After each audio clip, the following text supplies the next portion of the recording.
সালমান শাহ সবসময় সবাই সাথে দুষ্টামি করতো। সে যখন শুটিংয়ে আসতো, শুটিংয়ে আসার পরে ওই প্রথম আইসা মানে সে এই ঘোরাঘুরি করতো, এইটা করতো, এই মেকআপ দুমন ডাকতে ডাকতে তো মানে অনেক সময় ডাকতে হইতো, তা ডাকতে না, এই যেমন এই চুপ ডাকো, ডিরেক্টর আমাকে ডাকতেছে, আমি কিছু ভাই তাড়াতাড়ি চলেন, আপনি তো শর্ট আছে তাড়াতাড়ি চলেন, এই ফট করে আরেক দিকে হাঁটা ধরছে।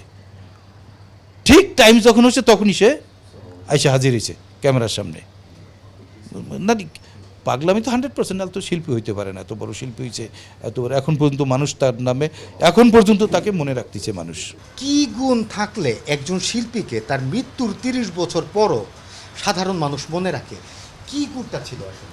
সালমান শাহ তো মানে গুণ এইটা মনে রাখে এই কারণে, ওই যে আপনি আমার কাছে প্রশ্ন করলেন সালমান শাহ দুষ্টমি করতো কী করতো, মনের কথা বলেন, সালমান শাহ সবসময় সবাই সাথে দুষ্টমি করতো। দুষ্টমি বলতে মানে কি সব লোকেই সে আপন মনে করতো।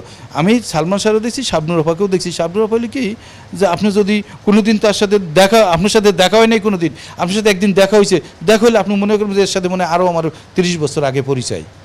মানে সে এইভাবে কথা বলতো, এই জন্যই মানুষকে ভালো মানুষগুলো, ভালো অভিনেতাগুলোকে এইভাবেই মানুষ মনে রাখে। সালমান শাহ সেম জিনিসই।